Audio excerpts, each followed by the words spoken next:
Wow, the thousands of Porsche Parade attendees are here. Say hi to the camera over there. Thank you for joining us. It's Tech Tactics Live, episode 32. We are live at the Porsche Parade in beautiful French Lick, Indiana. You guys are having fun at Parade? Yeah! And I know there are so many great things to do at Parade, but you chose to be here with us for an hour. And I want to thank all of you that are online. This is not our normal schedule. Thank you for maybe pausing your work, or maybe they still think you're working. Pretending to be working. But yeah, this is not a normal schedule for us, but I hope you enjoy it nonetheless. I want to make sure we thank Pirelli, the Tech Tactics Live sponsor. They're the reason we're able to do this. And those of you that are next to your computer, or if you're on your phone watching, be sure to like, comment, and subscribe. It makes a big difference in our algorithms and how successful we are with this channel. And today we're going to be talking about valuations. Nathan is back, tech committee member and owner of Columbia Valley Luxury Cars. Thank you, Vu. I don't know why that's so hard for me at times to remember. Yeah, well, too many nights of us just hanging out and talking Porsche. We're just like old friends. We spend all our time just talking about Porsche. We're kind of boring in that regard. Nathan is such a superstar, and it's sort of a guarantee that I know a crowd's going to show up if I have you around. And we always say we're brothers from another mother, and it really is true. We have a fun time. You can see the resemblance, Vu. Absolutely. The only thing different is he doesn't have his overalls on. I think PCA should buy me a set of these overalls. I'm just saying. What do you think? As soon as they are available, I will certainly get you a set. Okay. But let's jump right into our agenda today. We're going to talk about cars, talk about 3 examples that are here at Porsche Parade. We have a 2000 Boxster S, we have a 73 911T, and we have a 2010 GT3. These are some wonderful examples. We're going to talk about the cars themselves, the owners, and then maybe some tips to share with folks that are going to consider buying one in the future. Absolutely. So let's start up the first car and bring up the 2000 Boxster S. Here we go. I still love that sound every time I hear one start up.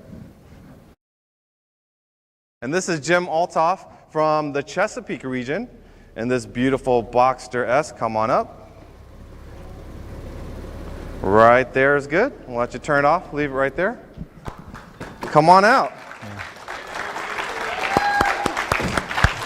Hey, Boo.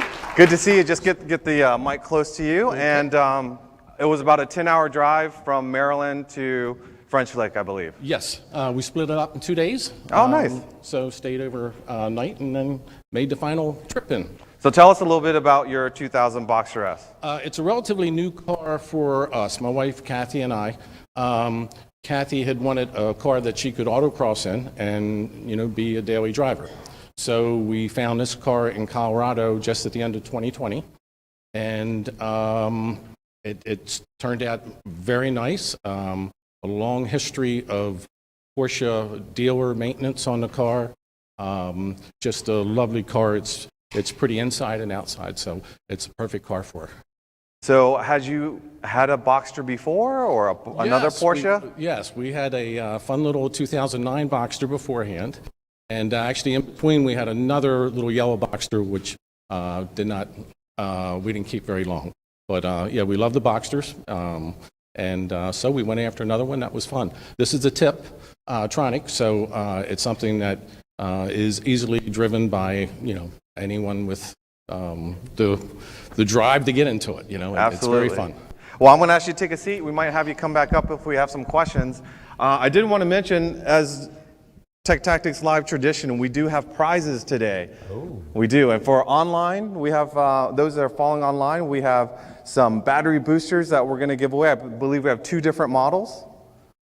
There you go. So make sure you put your name and where you're from in the live chat area, which I'll be monitoring. We also are looking on the live chat area for questions as well, so do that. We also have the Air Force Blaster Sidekick to be given away to someone in the audience. We have that's right, we have a Concours wash kit. And just to make sure that we had a large crowd, I know they want to come see us anyway, but it didn't hurt to have Pirelli give us a set of tires for one lucky winner that's out in the audience. What do you think about that? That always draws them in. All right, so back to the Boxster. We have a Boxster. We love ours. What do you think of this example? Yeah, so let's talk 986 Boxsters a little bit. As you guys probably know, 2000 is the first year of the Boxster S. First Boxster debuted here for model year 1997. And like all things in Porsche, we always think more is better. So the original Boxster was right at 200 horsepower. And of course, us enthusiasts said, well, Porsche, can we have more power, right? And so they debuted the S for 2000, got a 3.2 liter, 250 horsepower motor, and they sold like hotcakes. So this is a very early Boxster S, a great car in a very traditional color combination, Guards Red, to match our Project 964. Cashmere interior. These are more commonly paired with black, but I kind of like the red cashmere, a very traditional, rich color combination. He mentioned it's a Tiptronic. So they came in either configuration. The S's were the first ones to get the 6-speed manual for a Boxster if it would have been configured as such. But the interesting thing about 986s is they had a kind of period of time where they kind of fell out of favor as we got to the new 987, the second generation 987, 981, and so on. But interestingly, in the last, I would say, year, what I've seen is sort of a hearkening back to the purity of the original design. Absolutely. I can even admit this. I recently bought myself, I'd sold my 986 Boxster and bought a Boxster Spider, which is a fabulous car. But I missed my 986, so I just bought a 2004, one of the 550 edition cars. Oh, very nice. And I'm so thrilled to have it. And I think it's the purity of the original design. We had Grant Larson here this week. I almost wanted to hug the guy. It felt a little bit awkward, maybe. Man crush? Yeah. Well, they just did such a beautiful job with this car. And we forget how much this car saved Porsche. Absolutely. Long before even the Cayenne sort of took that crown. But yeah, so values have actually come up on these cars. So if we're going to talk value ranges for these cars, Boxster S's at the very bottom of the market, maybe 12 or 18 months ago, ones with mid-mileage, I believe this car has around 75,000 miles on it. They had dropped down to the $10,000 to $12,000 range. And now they've popped back up. So now that same car that was 10 to 12, now they're 13 to 16 to 17. And the really low mileage, we're starting to see, 986 Boxster S's with really low mileage. We've seen a few pop over $30,000. A couple of those 550 special edition cars have done over $40,000. So it's quite a change in a pretty short period of time. And I often try to, we all want to catch the wave, so to speak, in terms of the market. And I look to what folks in Germany, especially those at Weissach, are trying to add to their collection. And I won't say who said it, but I can tell you, when I hear them whisper, I remember when tractors were a big deal. They say, oh, are there a lot of tractors in the U.S. because we're kind of interested in those? And, oh, are there long hoods over in the U.S. that you think we can get? And I'm, just a few years ago, they're like, we're really into the early Boxsters. What are they like? And when I heard that back then, I'm like, huh. But that wave came through. It really has. And now, actually, Grant came back to do the seminar here, and he mentioned he has 3 early Boxsters. Exactly. Well, one interesting thing is, I saw something online I'd never thought I would see, is someone has actually backdated, and this is a 996, but they share a lot with it, the second generation 996 look, the headlights, they backdated it to a 996.1 look. And of course, that's an odd thing. We think, wow. So like this car still has the amber front reflectors, which of course, in derogatory terms, we used to call these frying eggs. And I always thought they looked good, but the market didn't. And so a lot of people, there was even a company, hopefully they're not a PCA sponsor, you could buy these ridiculous covers that hid this and made it look like a 997. And now people are just rocking these lights and they're saying, look, they were the GT1 lens. GT1 lights, absolutely. It's a good looking, very pure period design. And now, particularly in 996s, people will pay more for an early 99 with the orange reflectors. Right, absolutely. I mean, who would have thought it, right? Who would have thought? I remember when we got ours, they're, oh, are you going to upgrade and do the clear light lamps of like the 2000 or 2001? Yeah. I never got around to it because I thought they looked good, and lo and behold, they came into fashion. Yeah, I mean, it's kind of funny. But I like this particular car because it's kind of in that sweet spot of, it's nice enough you can be featured in the video, you can show up for parade, but they drove this car, they purchased it, sounds like in Colorado, they probably drove it back, they drove it 10 or 12 hours to get here, They've got their number, so they've probably been out using it at various drives and tours. This, frankly, is the kind of car most club members should have, just to jump in, drive, and enjoy a car. And with the top down, it's an amazing experience regardless if you're driving fast or slow. You can hear there's no filter between you and the exhaust. Yeah. And it's a lot of fun. No, I love it.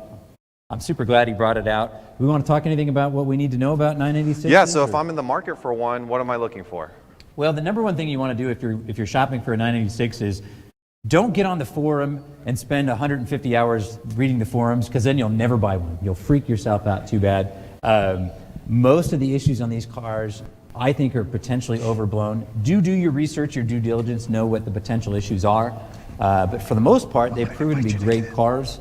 There's some great tech information on the PCA channel with IMS issues. These earlier cars, generally we don't see issues with bore scoring. There's some preventative things that you're going to want to look at, things like probably proactively doing your water pump. We had another member I helped out this morning that I think potentially either has a failing ignition switch or a clutch interlock switch. So just little stuff like that, but overall have proven to be really, really good cars. Just find a car ideally from a club member with a good maintenance history, and I think you're on your way. Absolutely. Jim, thank you very much for bringing it. We're going to ask you to roll off, and our next car is going to come in. Thank you, Jim.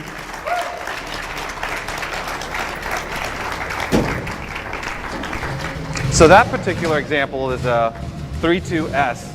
What about, there aren't many there are cars out there. You want to get a nice example. Would you pass on a standard Boxster?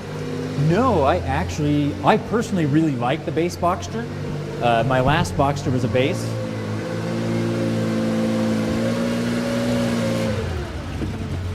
Yeah, and I think the world of the base Boxster, because it's a revvy, fun car. If you want a fast car, frankly, you buy a new car. It's about the experience of owning it. So this car is a wow. Leaf green. Let's say hello to Mike. We should, yeah. Come on out, Mike. I'm afraid. Uh-oh. Don't worry, it's live, and everything you say will be recorded and uploaded to the world. It's Even more. no big deal. So Thank you so close much. the door here. Well, thank you very much for bringing this wonderful example out. So tell us a little bit about it.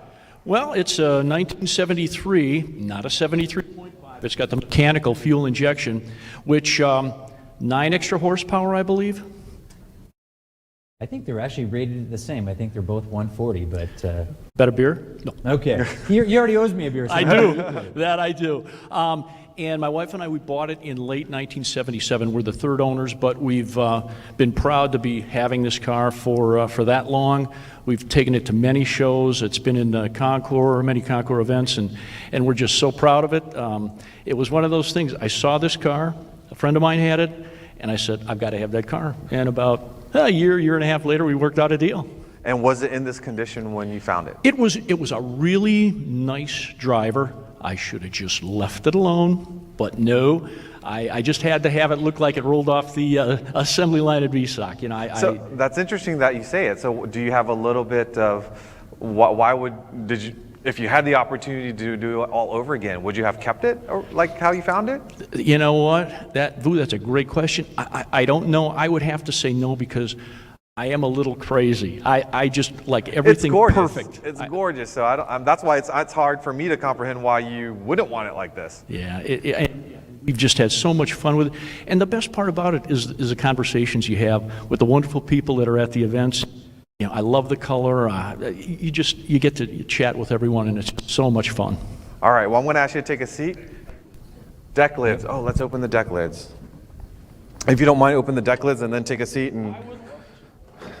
We'll pick it apart. No, I'm just kidding. Ignore the filthy tools and jack.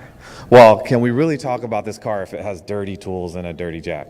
I don't think we need to be talking about tools today, but we will because I love good toolkit. So, but I do want to say the owner does owe me a beer because we had this debate about this color. This color is a drop-dead sexy color that nobody picked.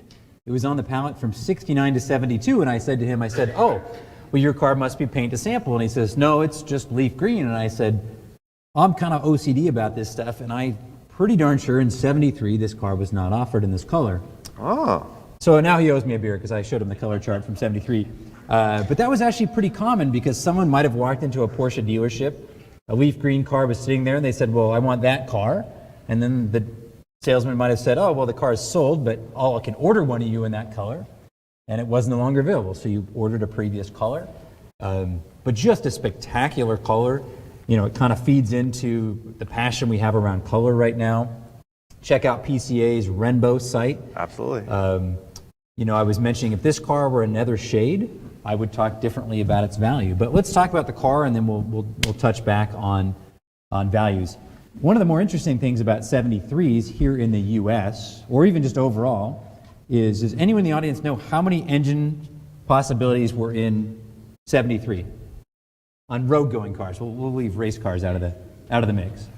Someone said 6. Someone said 6. It's a reasonably good guess. Okay, so we had the 911T actually had 3 different engine possibilities. The rest of world car got a carbureted version. Then early 73s in the US, they got an MFI version. Late 73s got a CIS version. And then the E and the S were the same in Europe or in the US. And then, of course, they got the much vaunted 73 RS. So how many combinations is that? Who kept count? I think that's 6. Look at that. So there Wow. you go. So what's interesting is if you're a European, both 73s they never got. They did not get an MFI T model, and they never got a CIS T model. And pros and cons.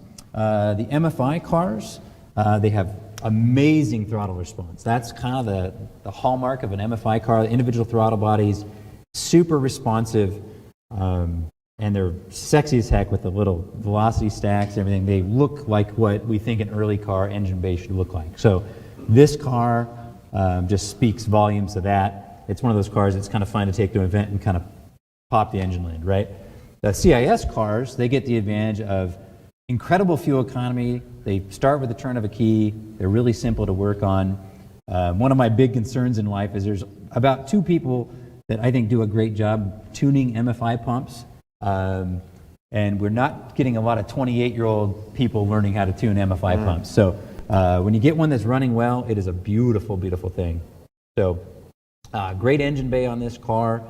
He was telling me he lost a couple points in the concourse, so I got to shame him. He said there was a little bit of dust in the corner. Us PCA people, we're real neurotic, but it looks amazing to me. It's a gorgeous engine bay. Yeah. For them to be able to find any kind of dirt, that's pretty amazing because I can put my hand right here and there's nothing, not a speck. It's a good thing you have those overalls. I could just smear my Oh, hand on there. I need some grease. You know, Vu doesn't actually work on cars. He just pretends. So we'll put some fake why are you grease calling on me there. out? He just called me out. There are videos where I'm working on cars. I just didn't wear this particular overall. Okay, fair enough. Let's walk to the middle of the car. One of the things that people love about early cars right now, which during the dark era of the 80s and 90s, we would have taken a car like this and we would have painted all this bright trim. What color? Black. Oh, God. Forgive us, Father, we have sinned, I tell you. We love the bright deco trim now, especially offset with the leaf green. In fact, I've had people now, they're taking later G-body cars like 3.2 Carreras and putting early style bright trim on it. Even see what Singer's done with a lot of their trim. Most of them have some element of bright trim. So Porsche offered bright trim all the way through 79, but all early cars had bright trim like this. It works particularly well on the Targa. Interestingly note, I don't know if you have a theory about this, Vu, but I think Porsche's reintroduction of the traditional style Targa in the 991 upped the value of the Targa early cars. Absolutely. Because I remember there were a time when you mentioned Targa, it was sort of polarizing, kind of like a Saab. People either loved them or they hated them. I love Saabs. I'm going on record. It's okay. I love Saabs too. Okay, thank you. But when the newer cars came out with that bar and how it kind of came up and dropped in, it just brought more attention to the layout, and I think the prices have gone up on them. Yeah, you know, I used to always tell people on early cars, if you had a comparable coupe and Targa, the Targa is generally sold for about a 20% discount to the coupe. I don't think that actually holds true in today's world. I think the discount for a Targa is pretty nominal. A lot of it depends more on the color and the configuration.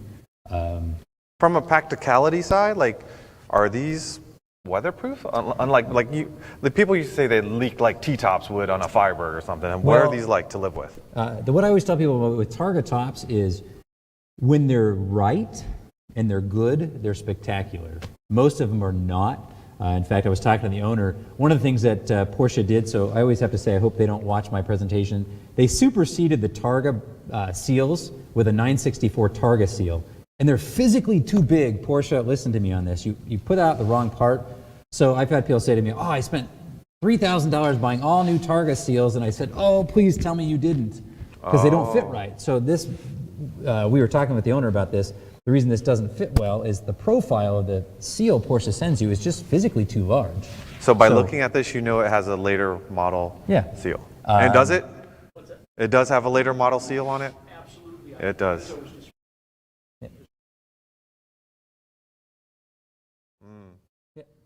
So the trick is you take it and you trim down the later seal to make it sit better. We have experts like Mr. Patrick in the front row who probably knows this well better than me, but when these fit right, they are spectacular. I wouldn't take one through a pressurized car wash, but no Porsche owner should do that anyway. So, Correct. One other really interesting thing about this car, Vu, let's open the interior. I want to see if people in the audience can spot something that I think is one of the coolest options that Porsche ever did that you cannot get anymore. Anyone spot something very unusual about this car? I did notice something, but I don't know if it's what you're talking about. I noticed that the seats don't match. They're different. Aha.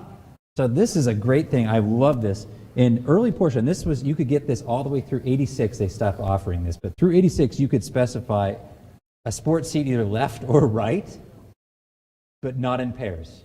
So this car came this way? So I haven't seen the COA, but it probably did. So a situation where the driver wanted a sports seat. So like in my case, one of the reasons I went back to a 986 Boxster is my Boxster Spider I got with the carbon bucket seats because I thought they were cool as heck. And then my wife pointed out, she said, well, you try getting out of a carbon bucket with a skirt on. And I said, we can do a Tech Tactics Live just on that. What do you think? Yeah. So in that case, it would have been perfect because I could have gotten a sports seat for the driver's side and a comfort seat That's for the other. pretty cool. So, I never knew that was... Very cool. I think it's kind of an interesting thing. I think it adds value. Sports seats certainly do. A set of late double locker style sports seats, original ones, are worth better part of 10 grand or more in today's market. So it's kind of interesting. Not a lot of T's got sports seats, particularly T Targas didn't get a lot of sports seats. So very well optioned car. It's got S trim, it's got an S front bumper. Of course, got the Fuchs on it. Have you seen many cars with that differentiating seat setup? You know, pretty common on short wheelbase cars. Not very common. And the reason I know, for example, they stopped in 86 is I actually had an 86 come in to my shop and it had this thing and I thought they must have changed it, but I had all the original ordering paperwork and it specified driver's sports seat only. Wow, very cool. So, yeah, we have to talk about tools because, of course, the owner here is very proud of his toolkit. And in the Porsche world, it's about the stupidest thing we do, but I fall into this camp. We get obsessed about tools. And so, you know, we'll sit here and we're going to debate. I'm going to pull out one of his wrenches here, you know, and, you know, like, I'll let Damon zoom this in. So someone online is going to fight about this because this is a DIN tool. So these are not the typical wrenches that would have come in this kit. And so there'll be 100 comments about how that's the wrong tool. Let me There'll check be a on the fight live about chat. it. And but what they forget is that Porsche was a small company, and so if it was a Thursday and they were building cars and they run out, they probably ran to their version of the German Home Depot and bought some parts. So when we think there's a hard and fast rule, sometimes there's outliers. So it's a beautifully presented kit. He does have the right screwdrivers, which I like. Oh, look at this. He's got his right fuse pack. Look at that. Oh, look at that. So, Mike, how much of this came with the car and how much did you have to go searching for all of this?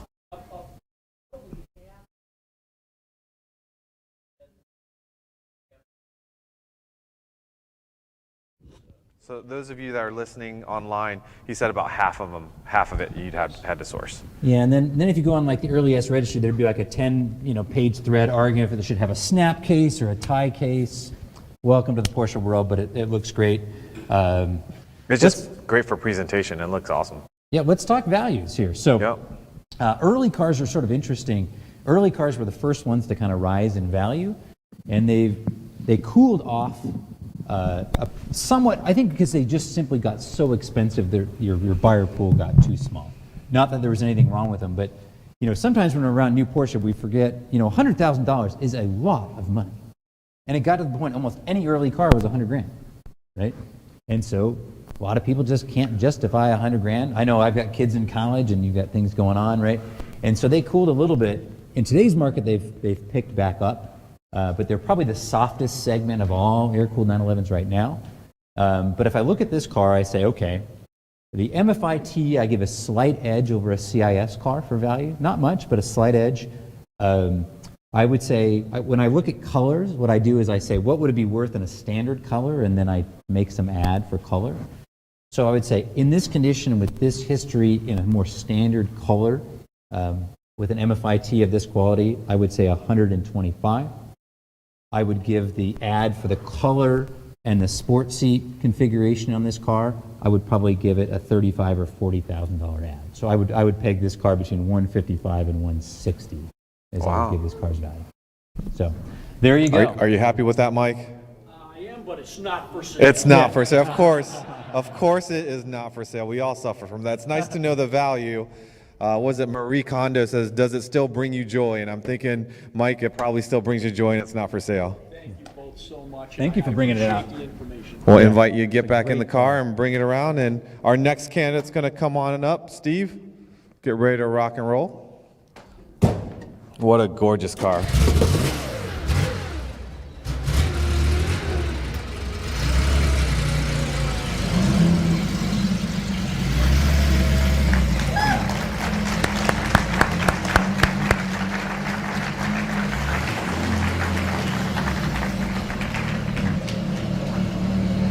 All right, so we move to more modern machinery here. A dream car for many of us, a GT3. This one more specifically, a 2010 GT3 owned by Steve Wood and Joan, of course, who's in the audience. Steve, I'm gonna hand you the mic here. How you doing, Boo? Thank you for bringing it out, and congratulations. You got an award at the Concours for this, right? We did, yeah, first place. First in our place. Class. It's clean. It has to be really clean. So tell us a little bit about this car. Sure, it's a 2010 second generation 997 GT3. It's we've had it for 3 years. It took us about a year to find it. There's not very many of them in aqua blue metallic. There's 11 that were painted in 2010 and 11, the 2 years that they produced these. And then there were only 5 with this color that had the ceramic. So it was a needle in a haystack for Joan and I. And we had spent 20 years with the club touring with our 964 Turbo, and we just wanted a different experience. We wanted the naturally aspirated we needed a manual, so we kind of had to go back to this generation. And we were not familiar with buying a GT and that whole process. We found this one in Chicago on a Friday morning, and I realized the amount of deposit, and it was good for 48 hours, and then it was going to be off to the next person. There's probably 10 people in line. Within a couple of hours. Yeah. And so we packed it up, drove 12 hours, and 36 hours later had it in the garage. So did you knew that you would be in this decade for GT3? Like you wanted a newer one versus like a 996 GT3? We were open to manual, naturally aspirated, so even a 2018 would have worked. Then it got into color. Right. I was about to say, did color seal the deal? Because color made a huge difference. Yeah. Very good. Well, we're going to ask you to take a seat. We might have a couple questions for you. Maybe open up the lids, if you don't mind. And while you're opening the lids, we're going to report back on who won the raffle prizes. Let me see here. If you can pull out the names of our winners here. They going to pull my name out? Oh. Not for this one. So online, congratulations to John and Charlie. Make sure you reach out to Damon. We'll make sure these items get shipped directly to you. And for those of you that are in the audience, we'll do that raffle drawing after the show. All right, so what do you think of this beauty? It is already gorgeous just as a car in itself, but the way Steve and Joan maintain this car, I've seen their 964, which is also award-winning in the Concours arena. This is the same. If anyone were to ever consider buying a car from them, just do it. If they say it's for sale, just buy it from them because you know it'll be in fantastic condition. So let's start from this end. Yeah, I mean, spectacular car. You know, it's interesting. I think the second generation GT3, the 997.2, I should say, it's actually technically the third generation. They got everything right. One of the things that Porsche did that I thought was a little goofy on the first generation 997 GT3 was they cut a hole in the roof. For whatever reason, you couldn't get a regular GT3 without a sunroof. But second generation, it came without a sunroof, so that was a great thing. The thing that makes these rare is if we reflect back to 2009, 2010, nobody was buying new Porsche, right? Because we all thought we were going to lose our house and jobs were bad. And so this is the lowest production era of GT3. They sell a lot more GT3 product now than they did in this period of time. And interestingly enough, this color, aqua blue metallic, Porsche did something that's very strange. I think it's strange in GT3 and GT3 RS production. So do you know what colors they offered the GT3 in? And do you know what colors they offered the GT3 RS in, Vu? White. Silver. Eh. Oh, they didn't do it silver? Help me, black. No. Well, talk RS. We should say RS. RS. I don't know. Okay. What colors do they offer the RS in? Anyone know? Aqua blue, gray black, and white. They only offered them in three colors. Interestingly enough, but the GT3, they offered the whole suite of colors on. It's kind of weird. So if you got the RS, you only got to pick three colors unless you got paint to sample. But in a regular GT3, you got more color choices. So this was one of the ones on the palette. But to his point, it wasn't chosen very often. I don't really know why. My guess might be that sometimes it's probably the only era of GT3 that dealers actually had cars sitting on the ground. I mean, that never happens, but in 2010 it did. But someone clearly ordered this car because it's very uniquely optioned. So, of course, these cars, Metzger-based motor, 3.8 liter, up from the previous 3.6.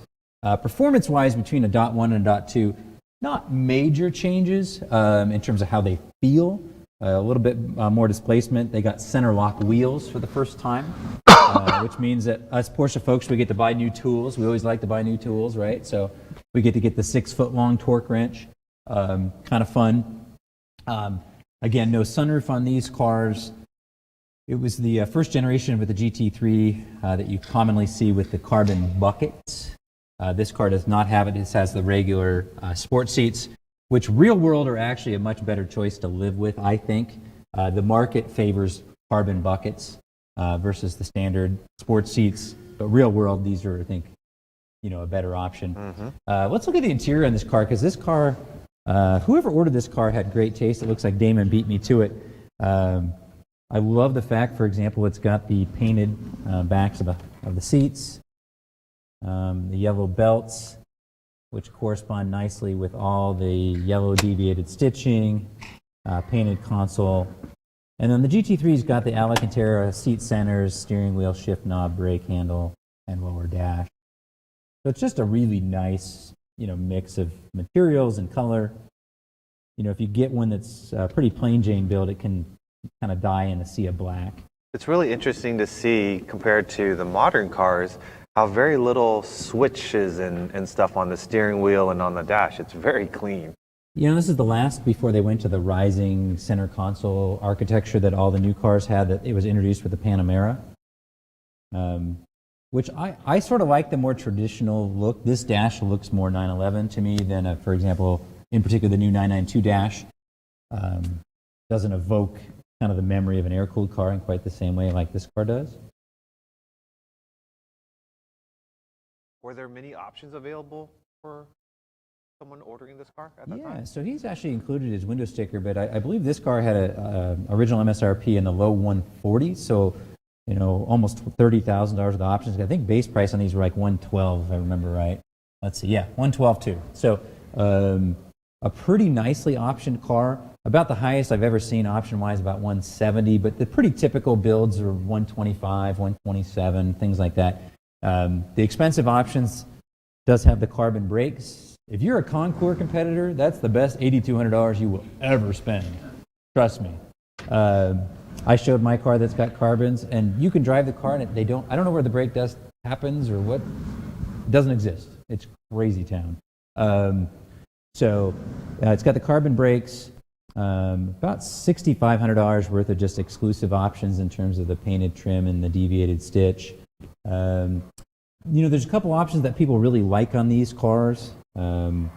Again, Aqua Blue Metallic was only $710. I would argue that was a pretty good investment. It wasn't a paint to sample. Yeah, carbon brakes, $8,840. God bless you, Porsche. Yeah, sort of interesting. When people are looking at these, let's talk about what the market's doing on these, what's desirable.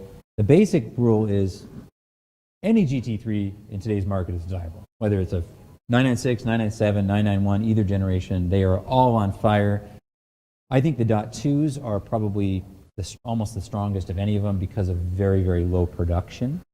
So that drives a lot of it.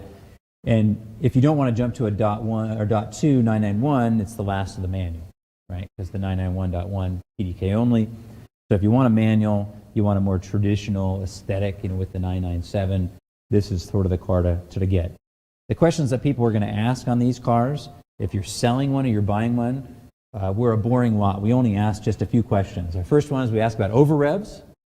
The computer stores your bad behavior, so it's going to know you've been naughty, Vu. And for whatever reason, Porsche people, we buy a car that Porsche designed to go on the track, and then we hate on you if we show any evidence you took it to the track. But there's different levels of over rev. There are. So there's 6 levels of over rev. Basically, stage 1 and stage 2 are looked at as kind of okay. Anything north of a stage 3, people start to get panicky. So yeah, if you have one for sale, you're buying one, people are going to ask about over rev report. They're going to ask for paint meter readings. Paint meters on these cars should meter between 4 and maybe 6 mils pretty consistently across the car. They would ask about that. They, of course, would pull a Carfax, which I think is worth about the paper it's printed on. And then they would want to know typically the build configuration. What were the options on the car? So I look at this car and I say, okay, very desirable exterior color, carbon brakes. The only 2 options that some people may harp about, it was the first generation you could get front axle lift.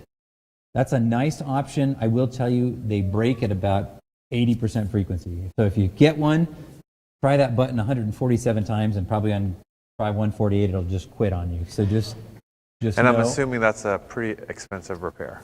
The good news about Porsche is that every repair on a Porsche is always inexpensive. I've never had a repair on a Porsche more than $100. Nathan's a comedian. It can get expensive, we'll say that. So front axle lift, again, there's some prioritization on the carbon buckets. I think real world, it's better with the regular style seats, but the market favors the buckets. Like this car, let's talk about what its values are. I think mileage on this car, 16,000 miles, so he's driven the wheels off this car. It's right in that sweet spot. It's not so low that you're paying some ridiculous mileage premium, but it's right in that sweet spot of where people want. Where they want these cars right now is somewhere between 10 and 25,000 miles, which is, again, silly. They're robust cars. I'd have no problem buying one with 40 or 50 or 60,000 miles. You just don't see them. So you won't get any ding for the mileage. You'll get a little pop. You'll get a big pop for the color. And you'll get a pop for how it was configured. So this car, as recently as 6 months ago, would have done 129. I think in today's market, like today being July 15, I think this car would do 155 to 160, I think is the number on this car. Now, this car is the ultimate track tool, right? Yeah. But many of them are not driven on the track. But if they were, and it was one you were looking at, how do you gauge that one? One that the driver really does just had enjoyed it during its ownership. Maybe it does have high mileage. Like you said, they're stout. Do you look away, or do you just... it depends on what your intended use is. If your intended use is to drive it as Porsche designed the car, then I think in some ways buying a car that's already had some track history, it might already have some mods that you might have spent money on anyway. You're not paying a premium for a Concours quality car, right? So you're not sort of driving down its value. I think that's the way to go. If you are a Q-tip kind of person and want to concour it, I probably wouldn't, because the thing about cars that have been to the track is there's some aesthetic things that you can almost never hide about a track car. And it's usually around the low rockers. And anyone who's ever had the car on the track, I don't know what they put down on tracks, but it's like sandpaper, like just sand, and everything's flying, and paint comes off all your edges. And, Yeah, especially behind the tires right here. exactly. You're picking rubber out from underneath your car for 10 years. I personally think the car should go to the track. That's what they're built for. But yeah, buy the car that fits your intended use. Now let's go to the other end of the bookend. Yeah. Cars like these were bought, put into a collection, 50 miles on it. I can confess I can be that person, right? I have a lot of very low mileage cars because I prize sort of aesthetic perfection. But I always tell people that's a fool's errand to think that the odometer is going to be predictive of what maintenance issues you're going to have. You're going to have issues with these cars because, frankly, they're German cars. Secondly, they're now 12-year-old cars. And a car that sits, that's not good for it. A mechanical device should be in motion. And so a lot of things that'll fail will fail just because of time or lack of use. So yeah, if you buy the car, I saw one listed the other day where it still had the plastic around the steering wheel and the little white plastic on the door sill and the window sticker still hanging in the window. So how do you That's going to be a problem. How do you approach an owner that has kept it that way? They prize it that way, but I would always want it inspected. So how do you approach them with that? Well, the good news is there's always someone else who thinks like that other owner thinks.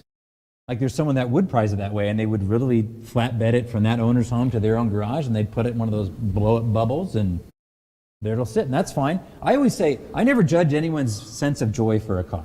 Like if they're getting joy by having it as artwork in their garage, who am I to judge that? And if they get joy taking it to the track, great. There's place for everybody in this hobby. That's the way I look at it. Cool. So we have a little bit of time. So if you don't mind, I'm going to ask you to hop in the car, move it, and we're going to talk about Project 964 and its value. Let's do that. Oh, and I forgot to mention one other thing on these cars, coolant pipes. So that's the other question. Oh. Question from the audience. Hold on one second. This does not have a tool kit, right? But do they give you the socket to take the nut off the middle? They do. You want to show them where it's at? The question was, do they give you the tool so that you can remove the wheel nut? And there it is.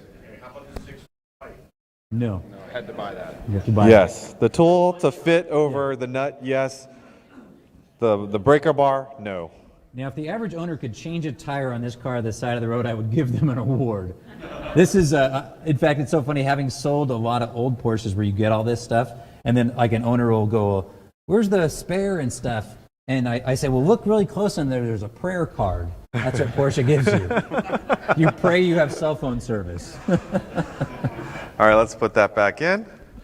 So why don't you talk about Project 964 a bit while I get Steve in his car, and we can pull it. Hiding behind the beautiful GT3 is our, I think it's a 1990, isn't it, Vu? It is. It's a 964 Carrera 2 that was very kindly donated to the club by a member. He hadn't been using it, and he thought it would be just a great opportunity to just for us to do Tech Tactics live on an actual car. And so we have this platform. We can reach out to other club members, sponsors.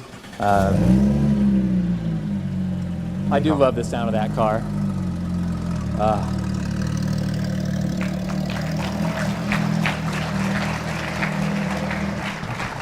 And so so the car was donated, and so it's just an opportunity. You're going to see this featured on a lot of our Tech Tactics Live. You're also going to see it at events. I know Manny actually towed this thing down to Amelia Island.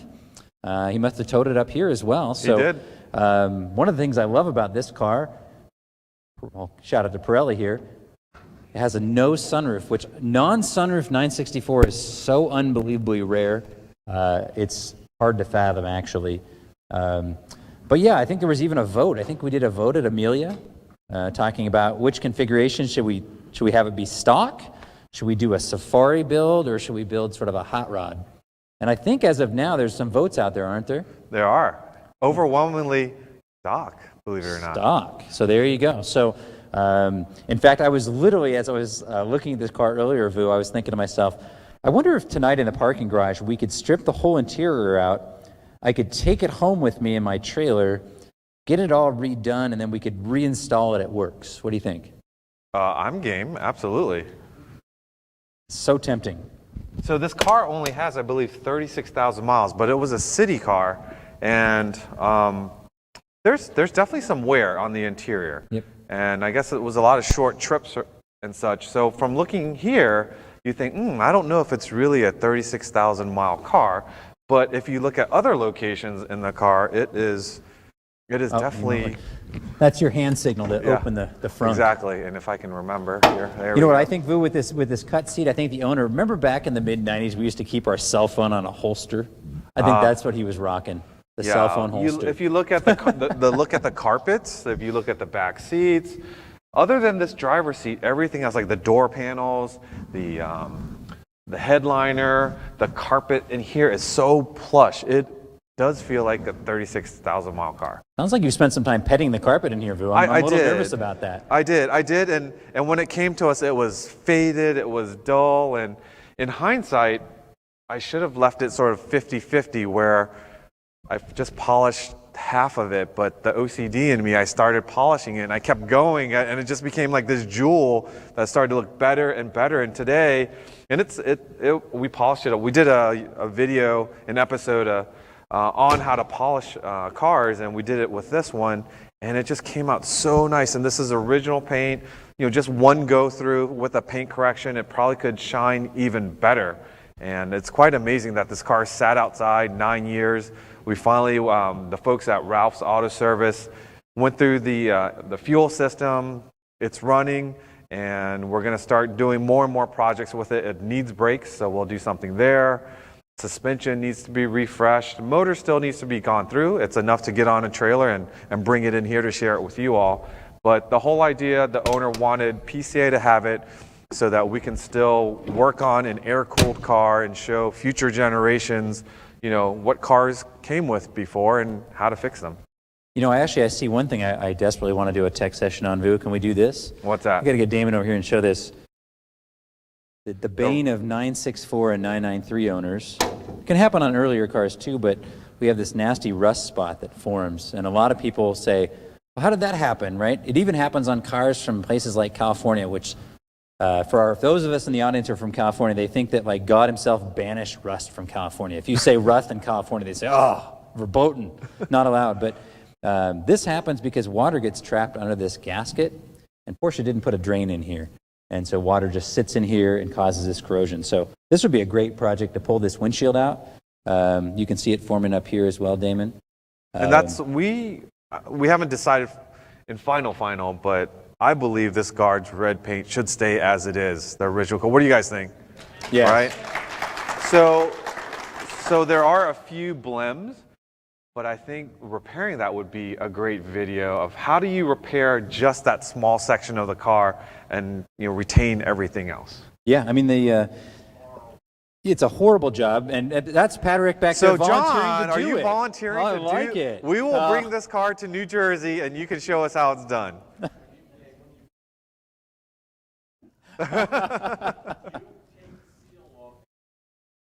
Well, hold on one second. Let me get that microphone.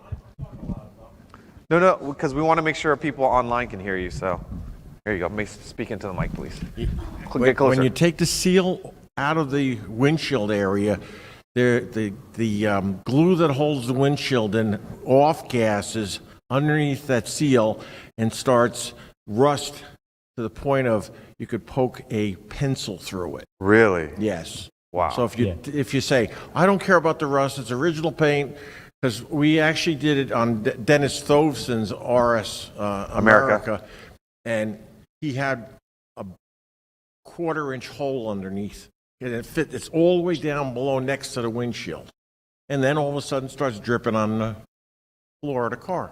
Wow. Yeah, this is actually a bigger hole than you think. That's why it would actually be instructive, because a lot of people think, oh, it's just a little bubble. When we pull this out, you will be floored that you will have a pretty massive repair, which is why it's so kind of Patrick to volunteer. I mean, I'm just so thrilled. I can't wait to bring this up. Thank you, John. Look, we can So the side joke is he has a lot of Porsche collectibles, which I've wanted to do an episode of Tech Tactics and Tech Tactics Live. We could come up one trip and do 2 episodes. That might work out for us. Yeah. So what do you think of the engine? It's ugly, Vu. This would not pass muster in anything I'm doing. Get over here, Damon. We've got to show people how ugly this thing is. All the work we can do in here. That's the point of this car. How are the rear lenses? So the question was, how are the rear lenses on this car?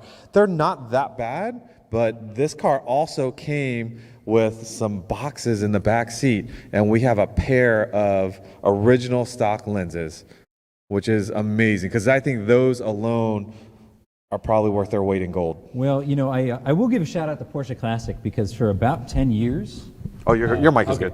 for about 10 years, you couldn't get the lenses for these cars. And so you were stuck. I literally have had ones where I've like tinted like a window tint film red to try to make them not look so pink and nasty. But then Porsche Classic came out with new ones, and they're quite nice. The only thing I will say is they don't match the old ones particularly well, so you do have to buy all 3 new. Rear reflector, both left and right.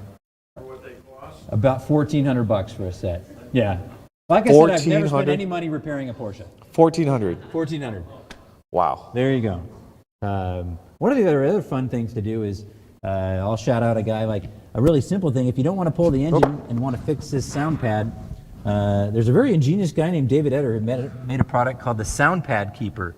And it kind of hides that little edge there.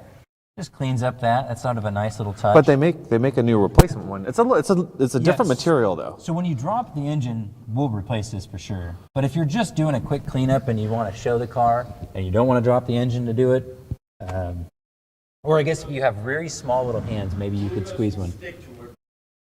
PM windshield and the black stuff. Put some of it in here and press it up in place with foam rubber. Back and it'll be perfect. So those of you online that probably couldn't hear that, 3M black adhesive foam windshield adhesive, just put a lot of it on top of it and push it upward. That's a cool tip. Oh, you know, one of the things I hadn't noticed, and I just noticed, I don't know why I didn't pay attention. She's a Carrera 4. Yes. You didn't know that? Oh, look at that. See, I hadn't paid attention. I think the car came from New York, right? New York, correct. Would have been perfect. So, you know, a lot of us hated on the Carrera 4 for a long time. I think it's cool as heck. So actually, I'd be interested for us, we'll do a project maybe on how to bleed all the diff locks and change all the fluids because they're probably 30 years old in this car. Because actually the all-wheel drive system in this car I think is spectacular. The 993 introduced a much simpler, probably a smarter economic decision functionally, but the all-wheel drive system in these cars is second to none. But there is some maintenance that we could probably do, would be kind of fun. Since you're kind of pointing into that area, when we first got this car, I thought this brake in the trim was factory. Show that. This is the funniest thing. So these spoilers, usually they crack here, but this one cracked so evenly in the middle, it almost looks like that's how it came from the factory. And that's what I thought it was. In fact, I judged a guy's car once, and it was cracked evenly on both sides. And I said, "Oh, your spoiler's cracked," and he says, "No, it's not." So I had to go show him another car to show him, and he was convinced that it came from the factory that way. And I said, "Well, we lost Damon. It's okay." So are these pieces available from Porsche? These are available, but of course then you'd end up painting them and then trying to get a match. Does anyone know if these cars were single stage or two-stage cars? I know because I cleaned the paint. And my pads were completely red. Single stage. Okay, single stage. So I love single stage paint. One of the ways you can tell if you don't have a paint meter, if a car in this era has been painted, just take a little polish and a little white cloth, and if you rub it and it doesn't turn red, it's been cleared. And so usually when they've had body repair in this era, they repair them with two-stage. Because you can't really blend a single stage, so they'll do like a spot repair and then they'll clear the whole side. It kills me. A little part of me dies on the inside. The controversial ceramic question. That's a whole nother topic, but basically, ceramic coating is just a coating that's placed on top of the paint. So it's not changing the paint per se. But I know that's been hotly debated because, of course, us in the Porsche world that we're purists, what we also like to see is we like to see sort of what I call the hallmarks of original paint, which would be a certain texture or orange peel. The factory paint has some flaw in it. You can find some dirt and some things. And that, to me, is sort of the character of the car. As technology's improved, we've learned how to almost polish these cars flat, and then we'll ceramic coat them, and they look gorgeous, but sometimes to our trained eye that we say, well, they look too good, right? Only in the Porsche world will we actually say something's too good. You got to have it like perfect, but not too good. Not really sure how that works. Absolutely. There's cars that have been judged that, you know, when you apply ceramic coating, you level off the paint. If you want the ultimate shine for ceramic coating, you have to level off the paint, get all of the orange peel off. Then you throw the ceramic, which enhances that shine, and it does look spectacular. But it sort of has this too good of a look. I mean, it's like some of the shirts you wear, they're just too loud. Oh, I see. Yeah. I should have my bedazzled shirt on. Yeah, exactly. Exactly. Yeah. So what would you say? This car runs technically on its own power. Where would you say the value on this car starts versus once it's all, you know, driving condition, truly driving condition? Basically, in today's market, if you have a 964 coupe with a manual, what this is, if it's basically in one piece, I hate to say this, it's worth $50,000. Almost regardless of how bad the paint or the just sitting there is, just because it's a 964 manual coupe in today's market. That kills me to say that, but that's the reality. How is that even possible? It's a long and involved answer, but it involves some of the well-known, how popular they are as platforms for building other things, we'll say that. Ah, I see what you're talking about. And so this car, like this car 4 years ago, would have been 16.5. Today, this car, because it's a non-sunroof car like this, even because it's barely running, it would still do every bit of $60,000+. Does the four-wheel drive versus two-wheel drive matter? You know, right now, people prize a C2 over a C4. But the funny thing about it is, they so desperately want a 964 coupe, they'll compromise and buy a C4. I personally, for a driver, would rather have a C4, but I recognize the market will prize a C2. But just, again, it has 3 pedals and it's a coupe. It's what the market wants right now. Wow, that's amazing. Shout out, I see the sticker, the PCA Garage. This is an initiative that we started last year before the pandemic, and we introduced it at Works Reunion, Amelia Island. These are some QR codes that we will be getting out to members. We're giving them out here at Parade. We'll be getting them out to the regions. And what it is it enables you to program this QR code to your PCA account. And you can upload pictures of your car. You can tell the story, all these wonderful stories we've heard. You can put them into your account, and when you have someone, and of course you don't have anything that is, you know, private information or sensitive information in there. But if you go to a show and someone wants to learn more about your car, they just take their phone with their camera and show it, and it brings up your car. And you can tell all the details, or at least get most of the conversation done through their phone as they're waiting for you when you're talking to someone else. And then you can, you know, talk to them with a few more details. But this is new for PCA, or reintroduced for PCA here at the Porsche Parade. And hopefully you guys that are in the audience, maybe take some home and upload your cars so that we can get other Porsche enthusiasts to do the same. And the good news, Vu, I actually did test it out to see if it worked. What I did, I did your car, and I put your social security, your home address, and where you keep the Haida key. So just, if you see Vu's Cayenne out in the parking lot, be the first one out there to scan the code and see if the system It's a works. good thing he has all this knowledge about cars, because sometimes it makes me wonder if it's really a good idea to bring it up to you. So, well, look at this. We're at the top of the hour. I promised the audience that this would go very, very fast, and I know you probably have some questions. We'll be sticking around. I want to thank everyone for being here today, and I hope you enjoyed it. Please be sure to like, subscribe, and we'll see you at the next one. Thank you.